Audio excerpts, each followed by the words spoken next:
If you ever hear your own name whispered within the halls of the mountain school, do not answer, for the one calling you may not be among the living.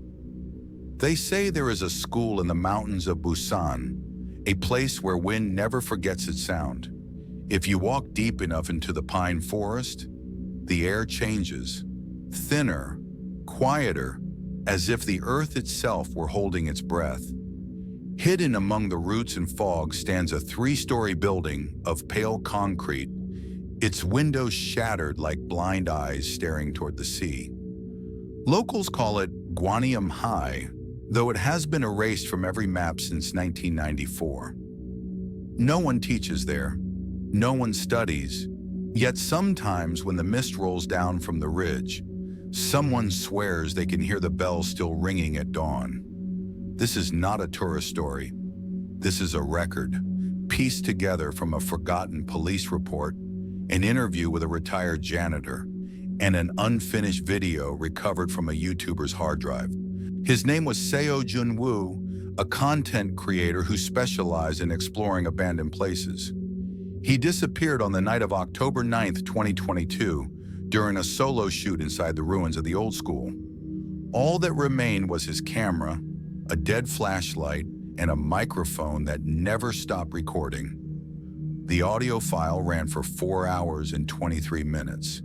And within those hours, there was a voice, not Junwoo's, a softer one, a trembling one. The voice of a student, repeating the same words Junwoo had written in his own script draft. But that comes later. Tonight, before we open the file, let us remember the warning passed down by the villagers of Gumjeong Valley, a superstition old enough to become a prayer. When the living speak of the dead will listen. And if the story is told under a waning moon, the boundary between memory and ghost becomes thin as breath. The moon tonight is waning, so listen carefully. Do not play this too loud. Do not listen alone.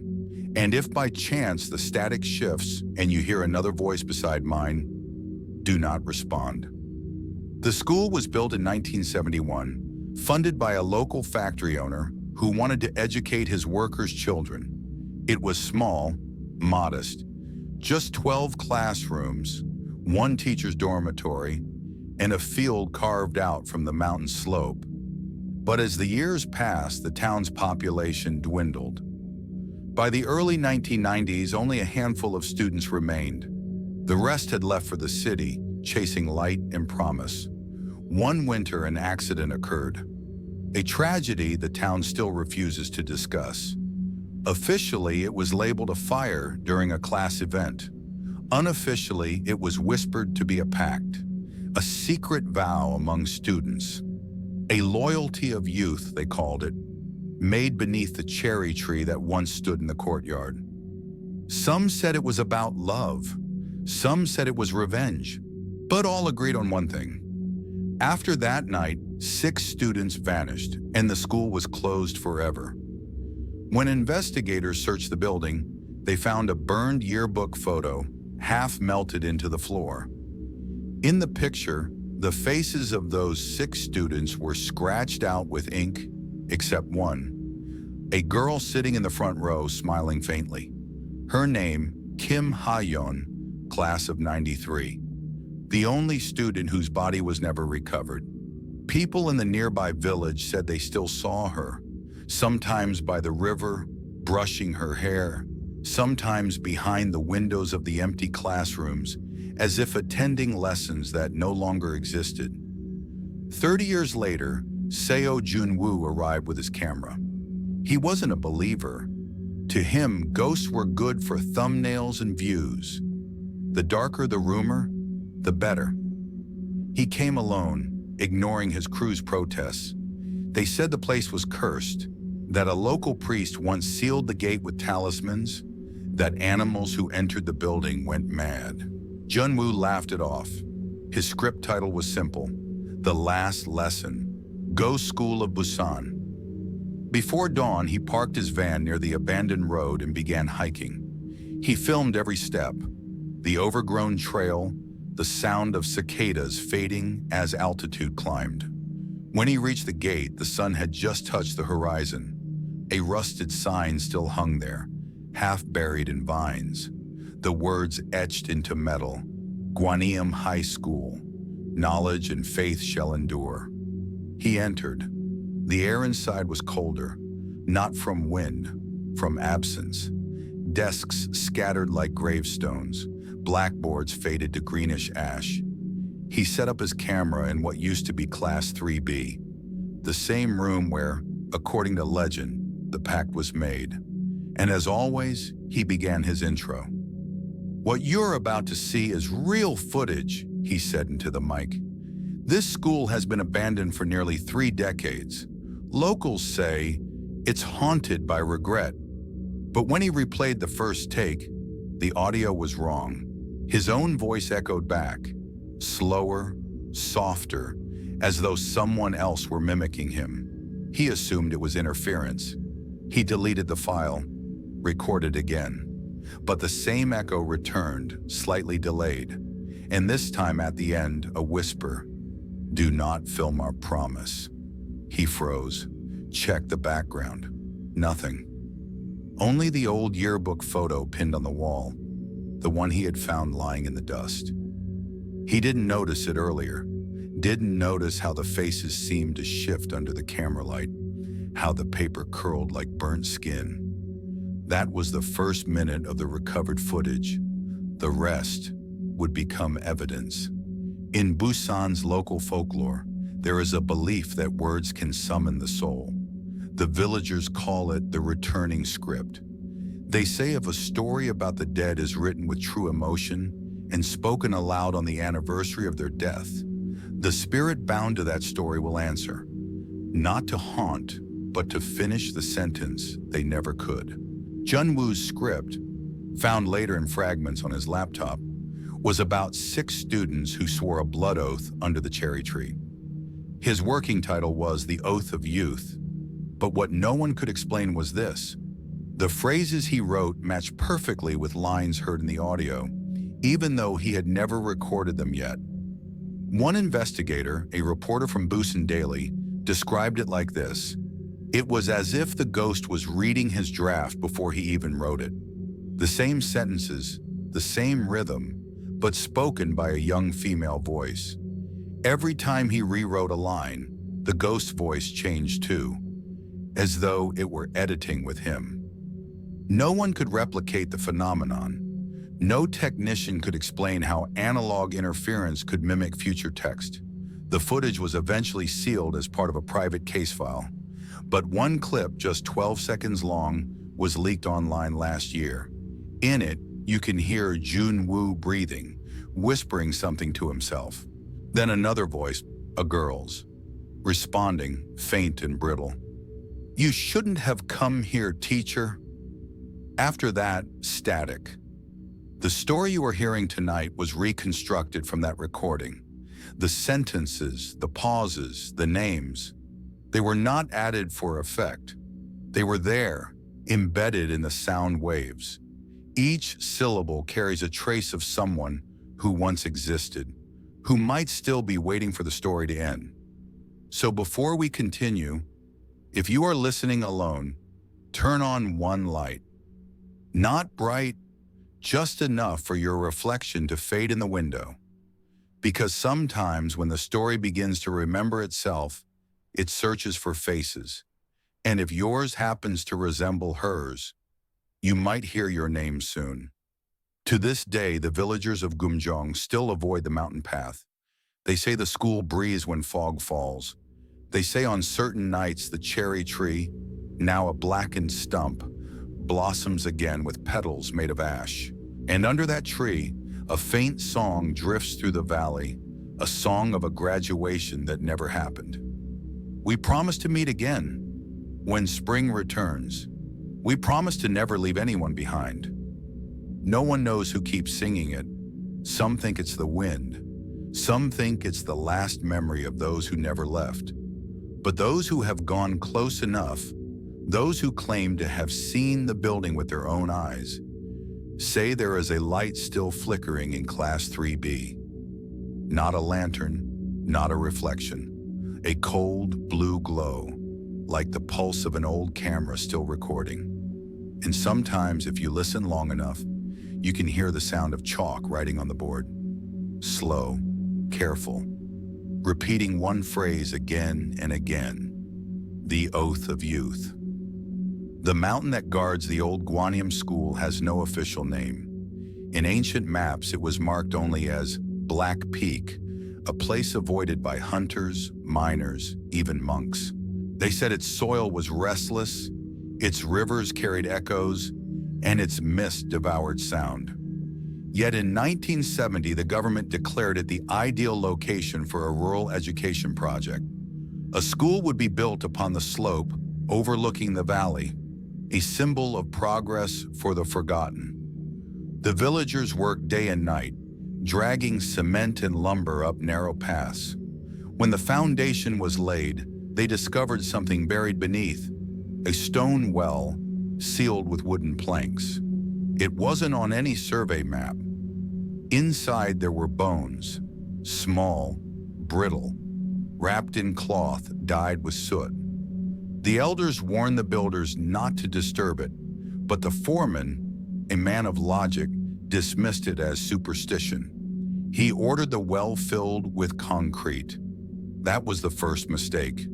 The second came a week before the school's inauguration. A priest from the nearby temple, Monk Hae Sung, offered a ritual blessing to purify the site.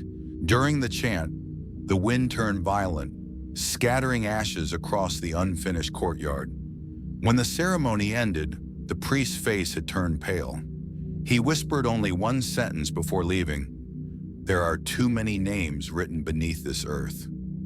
No one understood what he meant. But after that, strange things began. Whispers in empty classrooms, ink stains forming without hands, and the bell ringing long after everyone had gone home. Still, the school opened, and for 22 years it stood, half forgotten, half remembered, a place of laughter and ghosts, until the winter of 1993. That year, a new homeroom teacher arrived. His name was Choi Seob, a graduate from Seoul, young and ambitious. He was assigned to Class 3B, the smallest class with only 12 students. Among them were 6 inseparable friends, 2 boys, 4 girls. They called themselves the Pledge Circle. They studied together, ate together, even stayed after hours to rehearse a secret performance for the graduation ceremony. But beneath their cheerful smiles, the mountain kept its silence. And inside that silence, something darker began to grow. According to a surviving diary found decades later, the Pledge Circle had made a vow. They had cut their palms and pressed their blood onto the back of the yearbook photo, swearing eternal loyalty, that none of them would ever abandon another, no matter what. They sealed it with words that would later echo in every retelling of this legend. If one forgets, the mountain will remind. If one leaves, the mountain will call. It was meant to be a childish promise, but the night they made it, a storm fell over Busan. Lightning struck the ridge, and the cherry tree beneath which they stood caught fire. By morning, its blossoms were ash, its trunk split like a scar across the earth. The next day, one of the 6, Lee Ji-hoon, was found dead at the base of the hill. His throat was cut, but the wound was clean, precise, without blood around it, as if the air itself had done it. The police called it suicide. The students called it a punishment. After the funeral, the rest of the Pledge Circle changed. They stopped talking. They refused to attend class, and they began writing letters, not to each other, but to the mountain. Letters that said, "We remember. We will return when the bell calls." 3 months later, during the graduation rehearsal, the fire began. No one saw who lit it. The flames spread fast, swallowing wood, paper, and silence. When the villagers reached the site, they found the main building reduced to black skeletons of beams. 6 names were missing from the attendance list. 5 bodies were recovered. The 6th, Kim Ha-yeon, was never found. Only her shoes remained, placed neatly at the entrance of Class 3B, facing inward. The official report blamed faulty wiring, but those who knew her whispered another reason, that the night before the fire, she had tried to break the oath. She wanted to leave Busan for the city, to forget the mountain, to forget them. And the mountain, true to its promise, reminded her. Years passed. The school was sealed by the district government. Nature claimed the rest. The cherry tree that once bloomed white now stood charred and hollow, its branches twisting like ribs. Locals claim that each spring it still tried to flower, but the petals were gray, brittle, like paper burned at the edges. The elders avoided speaking of it, but children, as they always do, turned fear into a game. They called it Ha-yeon's test. If you walked into the ruins at night and said her name 3 times, they said she would appear in the mirror of the teacher's lounge. Not angry, not screaming, just watching. If you failed to bow, you'd lose your voice by morning. If you bowed twice, she'd whisper your future. By 2010, the legend had spread online. Urban explorers began to post shaky videos, most fake, some real. They all ended the same way: silence, static, or sudden darkness. But one constant remained. Every clip captured a faint melody, like a lullaby sung by a young girl. The same line, always repeated: spring will come again, when we all return. When Junwoo found this legend, he wasn't looking for ghosts. He was looking for engagement, the kind of viral horror that lived between skepticism and belief. He printed out old maps, cross-referenced police archives, even visited the home of monk Hai-sung, now 91, living in a nursing temple on the outskirts of Gijang. When asked about the school, the old monk refused to speak. But when Junwoo turned off the recorder and bowed, the monk whispered, voice shaking like dry leaves. It was not the fire that closed the school. It was the prayer that failed. He then handed Junwoo a small talisman, folded 7 times, sealed with black wax. Burn this, he said, before you enter. Do not film during the 9th hour. Junwoo didn't understand. He thought it was just part of the folklore. He slipped the talisman into his pocket and forgot it there. At this point in the story, you might wonder if any of it was real, if these names ever existed, if this school ever stood. And yet, the old satellite images from 1995 show the remains of a rectangular foundation on the eastern ridge of Gumjeong. The coordinates match exactly with the police records. Even the bus routes that once stopped there still carry the same name on faded signposts: Gwaneum High Station. What's stranger is that in 2020, a small group of hikers reported hearing the sound of a school bell from within the forest. They followed it, but each time they approached, the sound moved farther away, circling them until they found themselves back at the same point on the trail. One of them recorded the audio. The file is faint, but if you amplify it, you can hear a second sound beneath the bell. A whisper, rhythmical, as if someone were reciting names. Those names match the attendance list of Class 3B, 1993. Somewhere between history and superstition lies the truth. And for Junwoo, truth was just another kind of bait. He drafted his script that summer, unaware that each line would become a ritual in itself. His opening narration read, 30 years ago, 6 students swore a promise beneath a burning tree. They vowed to return when spring came again. Tonight, I will tell their story and see who answers. That night, he posted on social media that he was heading into the mountain alone. The last message he sent to his editor was a joke: if I find Ha-yeon, I'll ask for an interview. He never came back. After his disappearance, the authorities searched the area for weeks. All they found was his van, parked beside the old trail, doors open, headlights off. Inside lay his camera bag, a thermos, and a folded photo. The same yearbook picture from 1993. This time the faces were intact, all six smiling, and in the reflection of the glass, a faint outline of someone else, someone holding the camera. It is said that a curse, once born of youth, never grows old. It stays the same age as the ones who spoke it, frozen, waiting. And in places like Gwenyam High, where words and walls remember, such curses become rituals that feed on remembrance. Every ghost story is a prayer, and every prayer is a door. When Junwoo wrote about those six students, he did not realize he was knocking, and the mountain, ever faithful, was listening. He had always been drawn to places the world had forgotten. Seo Junwoo was 28, quiet, deliberate, the kind of man who spoke only when the lens was rolling. His channel, Spectre Road, had 500,000 subscribers. He had filmed in tunnels, asylums, shrines, all those corners of South Korea where light refused to stay. To his viewers, he was fearless, but his friends said he was only chasing silence.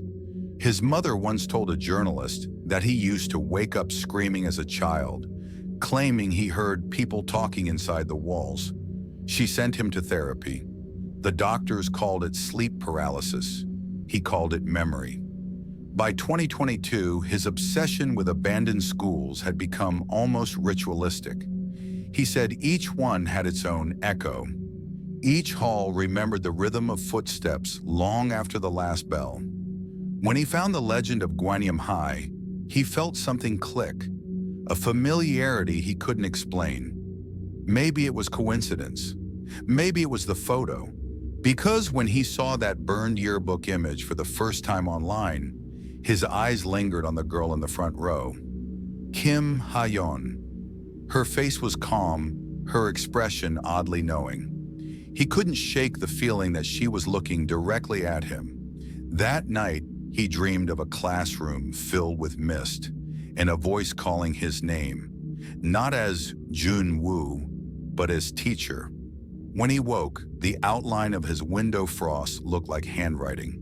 4 characters, faint and perfect. Hayoni Gitarinda. Hyun waits. He arrived at the mountain on the evening of October 9th, 2022. The forest was nearly black, the sky bruised with rain. His camera light cut through the fog in thin, fragile beams. He documented everything, narrating softly. It's colder than it should be. I can smell smoke, though there's no fire. The path was steep, lined with abandoned stone steps, half swallowed by moss. Crickets stopped singing as he climbed. The only sound left was his own breathing, slow, deliberate, syncing with the rhythm of the recorder. By the time he reached the gate, night had swallowed the last trace of sun. The entrance was still marked with the school's motto, "Knowledge and faith shall endure." But the letters had been carved over with something else. Thin scratches forming words in Hangul. They read, "Do you still remember?" He entered Class 3B first. The door groaned like a living thing. Inside, rows of wooden desks tilted under layers of dust. A few textbooks lay open, their pages fused together by humidity, the ink forming ghostly silhouettes of sentences long forgotten. He set up the first camera, facing the blackboard, attached the microphone, and began to speak. This is Seo Junwoo, recording inside Gwenyam High.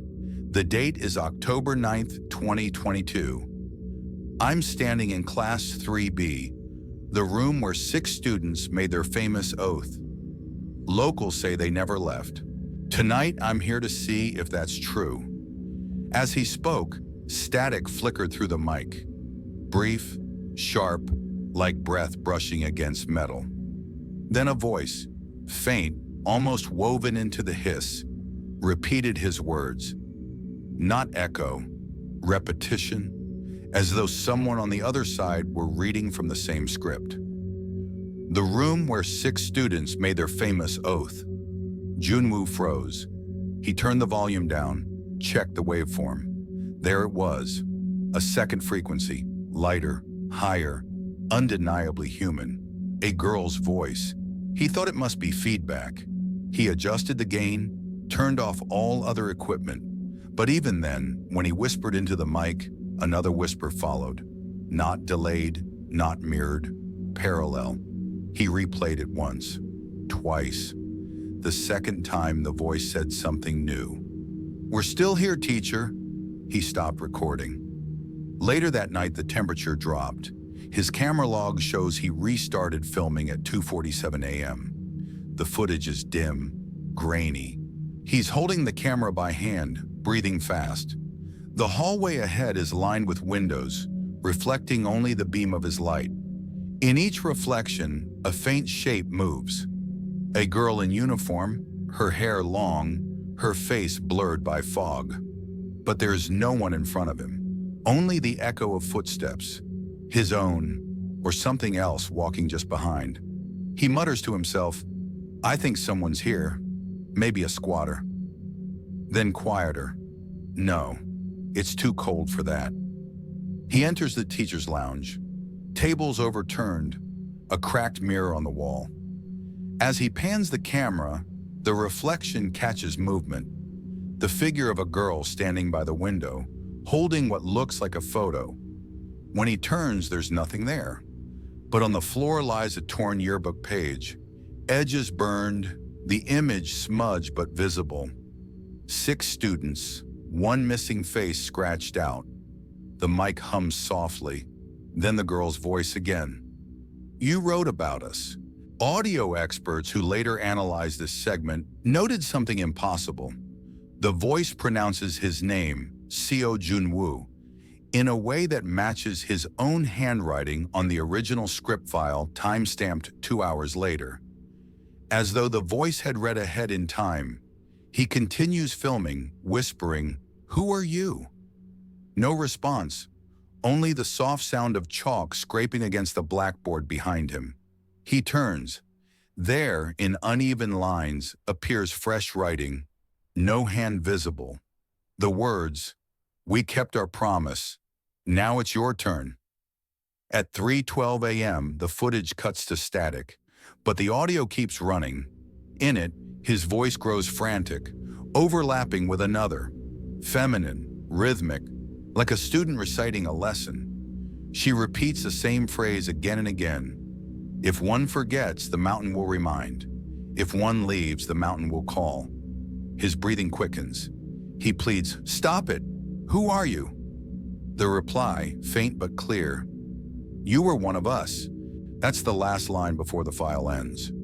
Investigators recovered his camera the next morning, lying near the entrance. The lens was cracked, but the internal drive intact. Beside it, in the dirt, were footprints.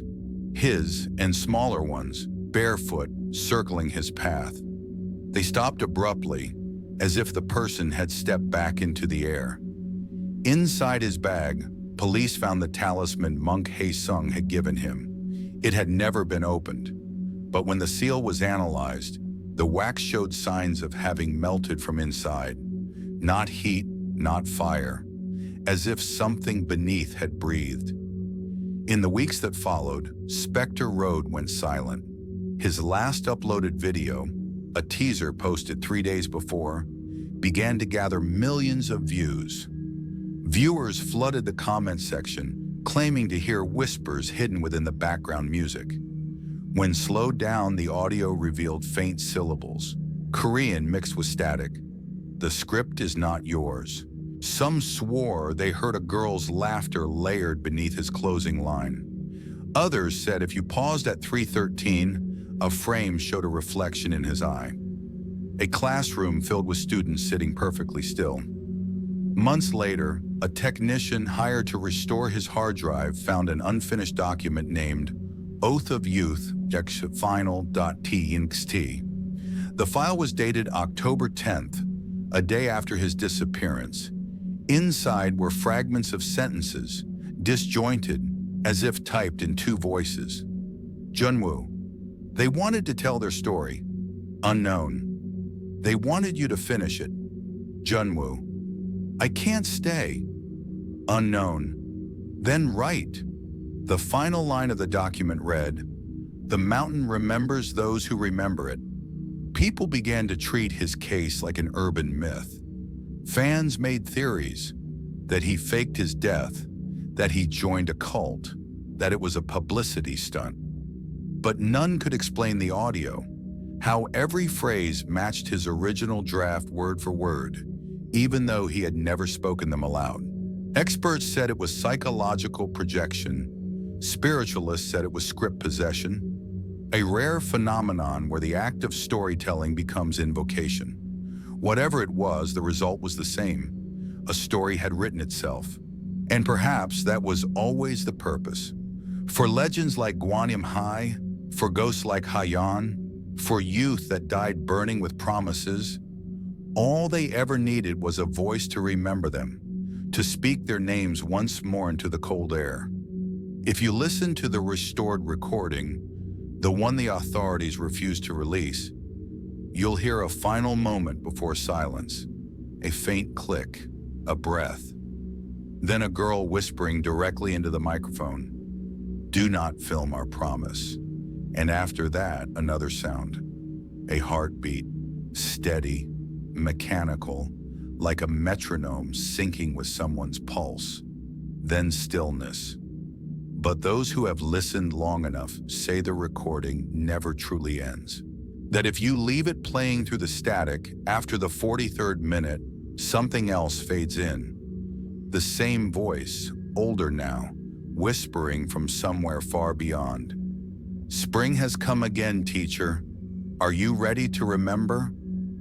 The wind began to change. It came from the mountains first, a slow circular pull, the way breath fills a dying body for the last time.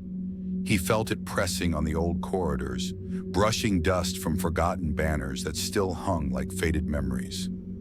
The red of the school's flag, now a shade of drowned blood. June's flashlight flickered. The battery was new. He checked it twice, yet the light trembled as if something unseen breathed against it. The lens fogged. His camera began to hum, the microphone hissing softly like static underwater. And then, a voice. At first it was faint, buried beneath the wind. Testing, 1, 2. He froze. The sound was coming from the mic, not from around him. His hands trembled as he adjusted the input gain. The hum grew louder. A whisper followed, broken, rhythmic, almost childlike. "Do not forget the promise." June's breath caught in his throat. The air seemed to press inward, heavy, metallic. His heart pounded so loud he feared it might bleed through the recording. He replayed the clip once, twice, the same words, same tone. And then a name surfaced, barely audible, pulled from beneath the distortion. "June." He dropped the mic. The name had been his. He looked around. The corridor, the doors, the peeling walls. But all remained silent. Only the slow moan of wind sliding through cracks, and yet the voice on playback was clear. "Do not forget the promise," he whispered. "Who are you?" No answer. But the classroom at the end of the hall, the one with the broken window, creaked open by itself. He hesitated, then stepped closer. Inside, rows of desks stood facing a blackboard where words had been scratched by nails, not chalk. Class of 1994. The desks were covered in dust except for one. On it lay an object wrapped in the remains of an old-school uniform. June reached out, brushing off the gray layer, revealing a torn graduation photo.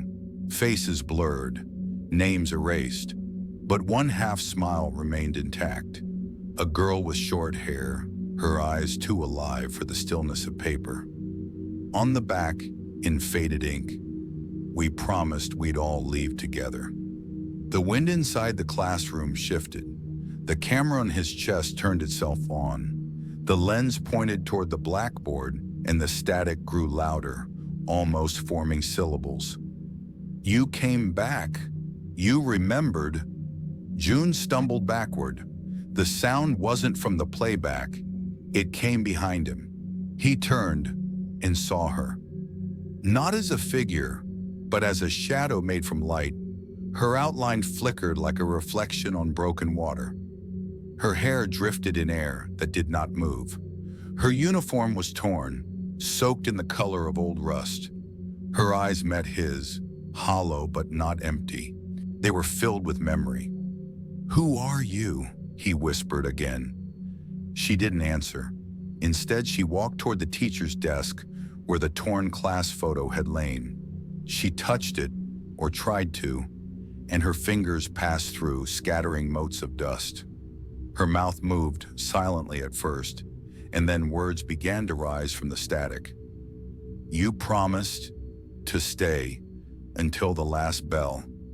June's voice cracked. "I wasn't even born when you wrote it." He blinked. "What?" "You wrote the script. Every word I said, every breath I lost." The air inside the classroom rippled, as though the walls themselves had begun to breathe. The old intercom on the ceiling clicked on, its speaker coughing out layers of voices. Laughter, shouting, the echo of morning bells. Then screams, then silence. He turned to the blackboard again. The names that had been scratched away were now bleeding through, written in white chalk that glowed faintly. At the bottom of the list, beneath class of 1994, a new name appeared. Yoon Jun. His knees weakened. The chalk moved by itself, writing the next sentence in a trembling hand. "You didn't come back for us." Something slammed the door shut. The lights died. The camera fell to the ground, still recording, its lens catching only fragments of movement. A shadow leaning close, hair floating, a mouth opening. He could smell burning paper, then the taste of rain on metal. "We waited 30 years, the voice whispered, closer now, almost in his ear. "We waited for the one who remembered." He stumbled toward the door, pushing it open with all his weight. The hallway stretched longer than before, walls twisting, bending, repeating. Every door now bore the same inscription, scratched into wood. "Do not forget the promise." He ran. Footsteps followed, soft, deliberate, in rhythm with his heartbeat. The sound of children laughing echoed from behind, the same laughter replayed backwards. His flashlight flickered on the walls. Faces appeared, then disappeared. Pale outlines pressing through plaster like trapped breath beneath glass. He reached the stairwell. The steps spiraled downward endlessly. He didn't remember there being so many floors. His chest tightened, lungs scraping for air. The camera around his neck burned cold against his skin. When he finally stumbled into the gymnasium, moonlight spilled through shattered windows like frozen veins. He fell to his knees, gasping, and there in the middle of the floor was a single desk, perfectly clean. On it, a script, printed pages, the title in bold letters, "The Forgotten Promise," written by Yoon Jun. His trembling hands reached for it. The pages fluttered open, each line describing exactly what he had done, word for word. Then the next scene, what would happen next? June kneels. He opens his mouth to ask her name, but the girl only smiles and places her hand upon his face. The tape ends. He looked up. She was standing there, closer than before. The smell of rain grew heavier. The air vibrated like a struck chord. He whispered, "Why me?" "Because you remembered." Her hand lifted, cold light trailing from her fingers, and touched his cheek. The contact burned like ice, seeping through skin to bone. The script in his hand ignited without flame, turning to gray ash that spiraled upward. He screamed, though no sound escaped his throat. The gymnasium lights burst alive. Dozens of students stood around them, transparent, fractured, their faces hollow, each one holding a piece of the torn yearbook. "Say it," she whispered. "Say the promise again." His vision blurred. The words spilled from his mouth without thought, as if they had waited inside him for decades. "We will stay together until the last bell rings." The students bowed their heads. One by one, they began to vanish, dissolving into the dust they had been. The girl smiled, not cruelly, but with the deep sadness of someone who has waited too long. "Thank you," she said. And then, nothing. Silence. The camera kept rolling. Only June remained, kneeling under the cold blue moonlight, surrounded by the ashes of his own script. But when the authorities later found the footage, days later, they heard something else on the tape. Not his voice, not his breathing, but another sound. A soft, rhythmic whisper, reading every word of the script aloud. The same script they were holding in evidence. No one could explain how it had been recorded. They found his car 2 days later, parked on the old service road that wound up the northern ridge of Busan's mountain. The keys were still in the ignition. The headlights were off.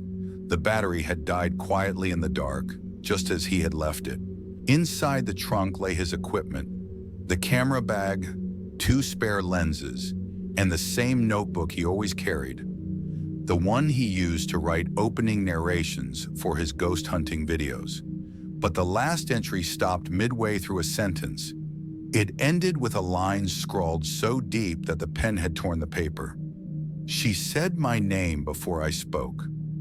No one could explain why the pages following were blank, yet faint indentations could be seen when light hit from the side. The impression of words written, then somehow erased. When the police entered the school 3 days later, the corridors were colder than the air outside. There was no electricity, no running water, yet the hall lights along the main staircase were faintly glowing, flickering as though someone had walked through minutes earlier. The classrooms were untouched. No sign of forced entry, no vandalism. Only the thick layer of dust disturbed by fresh footprints. One set going in, none coming out. The authorities didn't stay long. They sealed the place again, claiming risk of collapse. The official report listed the cause of death as undetermined.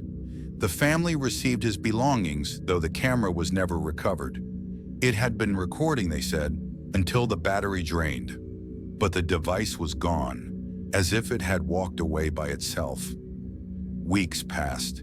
Then the videos began to appear online. Short clips, no title, no description, just uploads under his old account.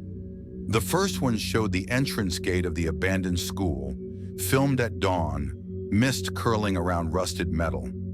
The second was a still image, a class photo, yellowed and torn, the faces blurred except for one. A girl with short hair, smiling faintly. The third video had sound. Only static at first, then a voice, soft, rhythmic, echoing through the hiss. "We will stay together until the last bell rings." People thought it was staged, another of his horror projects. Some praised the realism, others mocked the cliché. But those who listened through headphones, alone at night, swore they heard something else buried beneath the static, the whisper of their own name. A journalist from Seoul, curious about the viral mystery, traced the IP of the uploads. They all led back to a single address, the same old school, sealed since the 1990s. When he went there, the gate was chained shut, yet through the cracks he could see something pinned to the main door. It was a photograph, not the old yearbook photo, but a new one, freshly printed, still glossy. The journalist's hands trembled as he peeled it off. It was a picture of himself, taken from a low angle, as if from the floor. Behind him in the blurred background, the faint outline of a girl stood at the window of the second floor. He never went back. Local rumors began to grow again, the way moss spreads in the rain.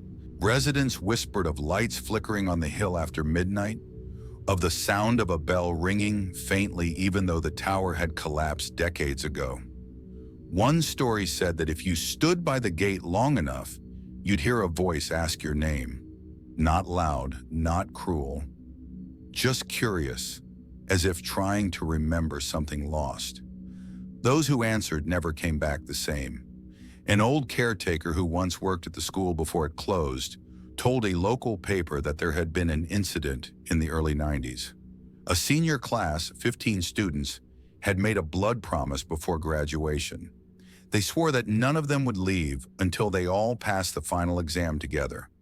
But when the results came, one girl's name was missing. The principal said she had dropped out. Her friends said otherwise.